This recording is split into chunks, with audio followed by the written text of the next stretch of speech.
Shalom, salam jumpa bersama saya lagi di Kelavos Sukacita. Dalam kesempatan ini kita akan mendengarkan bersama-sama bagian firman Tuhan.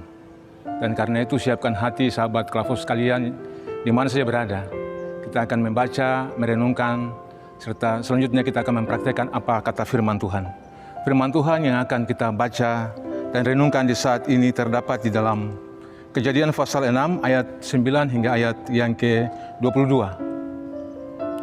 Sebelum kita membaca firman Tuhan, mari berdoa. Ya Tuhan, firman yang hidup, saatnya kami hendak belajar daripada firman-Mu, merenungkannya, serta ajar kami untuk memperlakukan apa kata firman-Mu bagi kami sekalian. Terima kasih Tuhan, kami semua yang telah mengambil bagian untuk mendengarkan firman Tuhan saat ini berkati kami. Dalam nama Yesus firman yang hidup kami berdoa. Amin. Kejadian pasal 6 ayat 9 hingga ayat yang ke-22, firman Tuhan berbunyi begini. Riwayat Nuh. Inilah riwayat Nuh. Nuh adalah seorang yang benar dan tidak bercela di antara orang-orang sezamannya.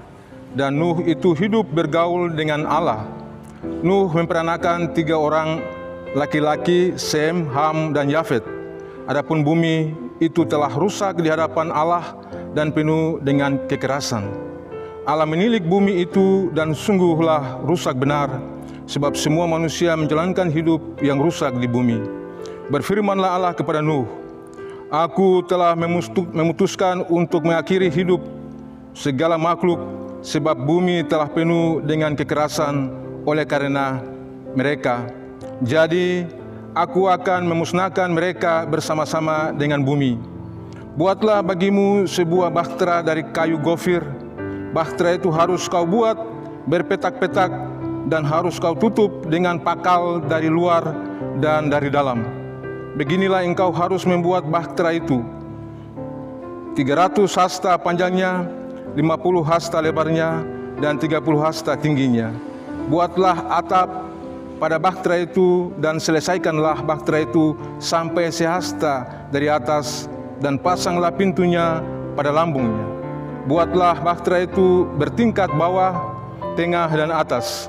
Sebab sesungguhnya aku akan mendatangkan air bah meliputi bumi untuk memusnahkan segala yang hidup dan bernyawa di kolong langit. Segala yang ada di bumi akan mati binasa. Tetapi dengan engkau aku akan mengadakan perjanjianku, dan engkau akan masuk ke dalam bahtera itu. Engkau bersama-sama dengan anak-anakmu dan istrimu dan istri anak-anakmu. Dan dari segala yang hidup, dari segala makhluk, dari semuanya haruslah engkau bawa satu pasang ke dalam bahtera itu, supaya terpelihara hidupnya bersama-sama dengan engkau. Jantan dan betina harus kau bawa. Dari segala jenis burung dan dari segala jenis hewan, dari segala jenis binatang melata di bumi, dari semuanya itu harus datang satu pasang kepadamu, supaya terpelihara hidupnya. Dan engkau bawalah bagimu segala apa yang dapat dimakan. Kumpulkanlah itu padamu untuk menjadi makanan bagimu dan bagi mereka. Lalu Nuh melakukan semuanya itu, tepat seperti yang diperintahkan Allah kepadanya. Demikianlah dilakukannya.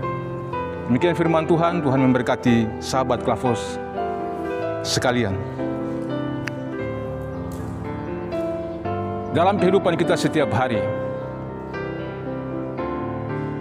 kita punya kebutuhan untuk saling berdampingan. Dan ini yang disebut dengan kehidupan relasi atau kehidupan satu sama lain dalam bagaimana menerjemahkan kehidupan bersosial di tengah-tengah keluarga, masyarakat, ataupun tempat di mana kita berada. Dengan demikian, tema yang akan kita renungkan di saat ini adalah keluarga yang percaya adalah keluarga yang bergaul dengan Allah. Dalam keluarga, selalu ada relasi yang kuat sekali antara suami dan istri, tetapi juga antara orang tua dan anak. Relasi itu dibangun berdasarkan saling mencintai, saling mengasihi satu sama lain karena telah akrab bergaul dalam rumah itu sendiri. Sehingga kita dapatkan satu tulisan yang berbunyi, rumahku adalah istanaku. Kalau rumahku adalah istanaku, berarti di dalam rumah itu seisi rumahnya saling membagi suka dan duka, apa yang mereka gumuli setiap hari. Dan itu dirasakan, dinikmati betul-betul apa yang dilalui oleh keluarga itu. Nah, hal ini tergambar dalam suatu keluarga Nuh, istrinya, anak-anaknya, dan anak-anak dari istrinya. Bagaimana mereka mengalami suatu hubungan keluarga yang harmonis sekali. Ini keluarga yang ideal. Keluarga yang betul-betul merasakan hubungan satu sama lain karena saling mengasihi lebih daripada yang kita bayangkan. Tidak hanya itu, saudara-saudara. Lebih daripada itu, bahwa ternyata mereka punya hubungan yang lebih kuat lagi secara rohani kepada Allah. Pada ayat yang ke-9 dikatakan bahwa ternyata Nuh dan keluarganya benar di hadapan Allah dan tidak bercacat karena bergaul dengan Allah. Hidup bergaul dengan Allah inilah yang diperlihatkan oleh Nuh dan keluarganya. Nah, saudara-saudara yang dikasihi Yesus Kristus, bagaimana hal ini bisa terjadi? Bagaimana Nuh bisa buat itu? Atau bagaimana Allah bisa buat itu kepada Nuh dan keluarganya? Karena mereka saling bergaul satu sama lain. Hubungan yang harmonis inilah yang tergambar dalam kehidupan keluarga itu, tetapi juga dengan Allah. Karena itu Allah di dalam firman-Nya berkata kepada Nuh, karena melihat situasi zaman itu dengan orang-orang yang ada di sekitarnya yang tidak seperti biasanya. Ada kekerasan, terjadi kejahatan, dan begitu banyak hal yang dibuat yang menyakiti hati Allah. Dunia rusak waktu itu. Dan karena Nuh punya hubungan yang kuat dengan Allah bersama keluarganya, maka tergambar daripada apa yang Allah perintahkan kepada Nuh.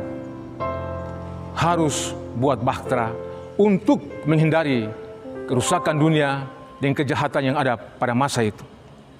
Hal yang dilihat di sini adalah karena Nuh hidupnya benar dan tak bercela di hadapan Allah. Kata hidup benar ini adalah suatu etika kejujuran, perilaku kehidupan yang ditampilkan oleh Nuh setiap hari dalam bermasyarakat waktu itu. Sekalipun kehidupan masyarakat waktu itu tidak seperti biasanya, tetapi Allah melihat bahwa kehidupan dunia waktu itu rusak sama sekali. Dan hal yang berikut adalah tak bercacat. Ini adalah akibat daripada kejujuran tadi. Perilaku kejujuran daripada Nuh itu diperlihatkan dari hasil kesempurnaan tak bercacat itu. Nah, Bapak Ibu saudara-saudara sekalian, kalau kita bisa membayangkan Nuh dan keluarganya, ini gampang saya terjerumus ke dalam kehidupan dunia waktu itu bersama orang-orang yang tidak mengenal Allah, dan bisa saja mereka juga dihukum Allah binasa. Tetapi kenapa sampai keluarga yang satu ini diselamatkan? Karena mereka punya hidup benar dan tak bercacat di hadapan Allah.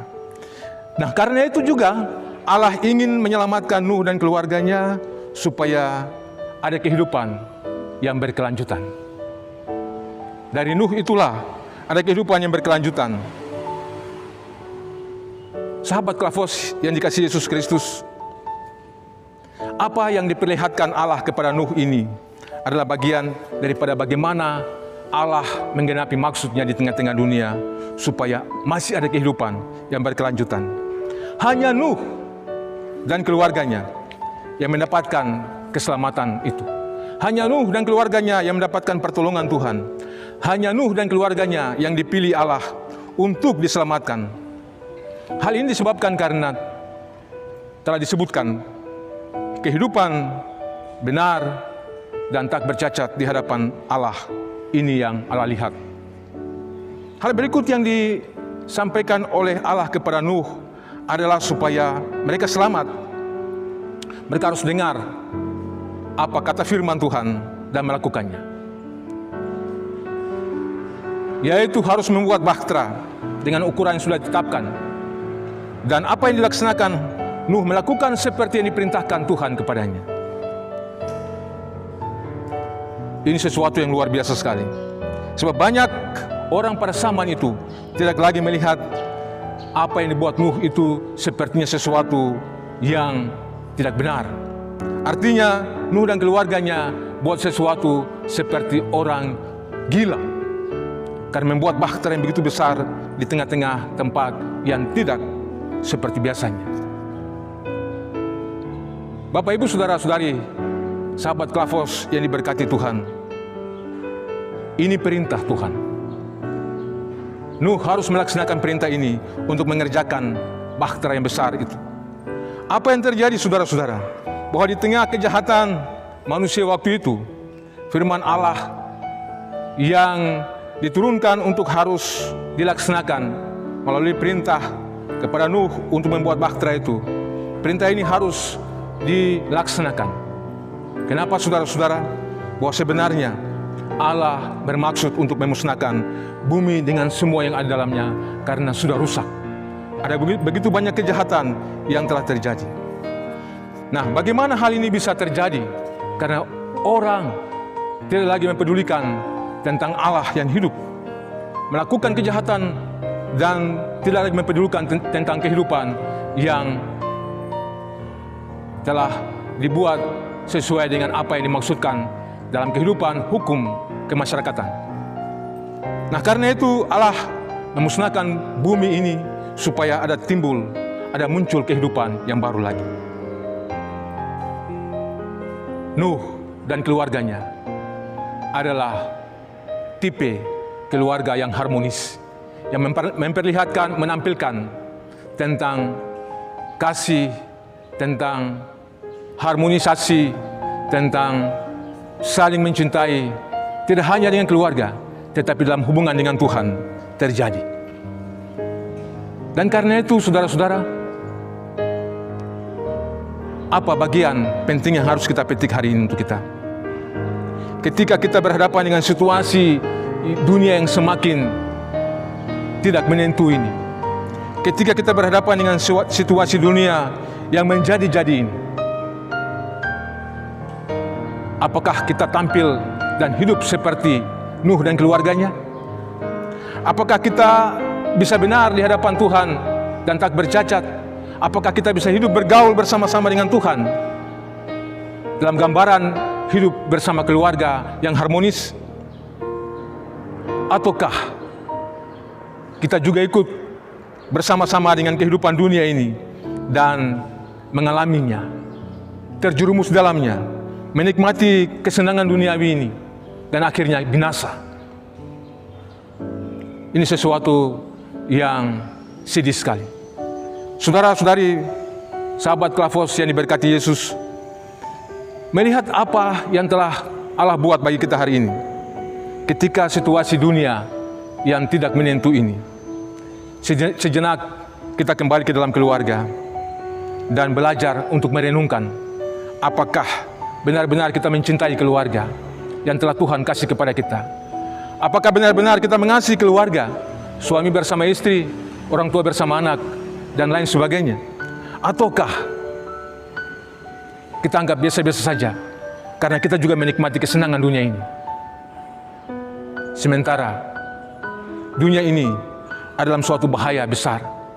Tetapi firman Tuhan berkata, orang yang menanti-nantikan Tuhan, itulah yang selamat. Orang yang menanti-nantikan Tuhan, itulah yang menang. Karena itu biarlah kembali ke dalam keluarga, nikmati persekutuan dalam keluarga, dan bangun hubungan bersama Tuhan, sebab keselamatan terjadi dalamnya. Keluarga itu perjanjian Allah. Dan ketika kita kembali ke dalam keluarga, berarti kita masuk ke dalam perjanjian Allah. Allah meneguhkan perjanjiannya di tengah-tengah dunia ini untuk kehidupan yang berkelanjutan. Karena itu, setiap kita yang telah dipanggil dalam keluarga bersama-sama, sebagai suami, sebagai istri, sebagai anak-anak, nyatakanlah kehidupan yang penuh cinta kasih, tetapi juga dalam hubungan dengan Tuhan, bergaul karib dengan Tuhan, supaya kesanalah Tuhan memerintahkan kehidupan, tidak hanya untuk saat ini, tetapi juga untuk saat yang akan datang. Tuhan berjanji untuk menyertai orang percaya di saat Dia ada bersama-sama dengan mereka di dalam pergumulan mereka. Apalagi dalam keluarga yang bergaul erat dengan Tuhan. Tuhan berjanji meneguhkan keluarga seperti Tuhan meneguhkan Nuh bersama keluarganya. Kita yang telah menikmati perjumpaan bersama Tuhan hari lepas hari dalam keluarga, sebagai suami, sebagai istri, sebagai anak-anak, marilah semua kita kembali sambil merenungkan bahwa kita masih punya hubungan lagi yang lebih daripada itu, yaitu hubungan bersama Tuhan. Tidak hanya di bumi ini, tetapi juga di dunia yang akan datang. Tuhan memberkati kita sekalian dengan firman-Nya. Amin. Mari berdoa. Kami bersyukur kepadamu Tuhan untuk firman yang telah kami dengar saat ini. Ajarlah kami untuk mencintai keluarga kami masing-masing. Kami sebagai suami, kami sebagai istri, juga kami sebagai anak-anak, supaya kami tidak jauh daripada Tuhan, tetapi dalam hubungan satu sama lain, kami dapat bergaul dengan Tuhan lagi, dalam persekutuan cinta kasih, dalam persekutuan roh satu sama lain. Kami bersyukur karena memiliki keluarga yang telah Tuhan beri kepada kami. Kami juga berdoa untuk mereka yang hari ini kehilangan keluarga, karena banyak yang tak dapat kami tahu. Hanya Tuhan saja yang mengerti. Suami, istri, dan anak-anak yang juga tidak ada satu sama lain saat ini.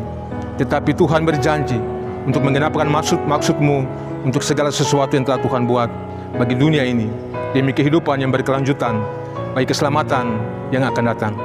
Dalam nama Yesus, kami berdoa untuk semua yang telah mendengarkan siaran ini, supaya diberkatilah dari sekarang ini sampai selama-lamanya. Amin. Shalom. Tuhan memberkati.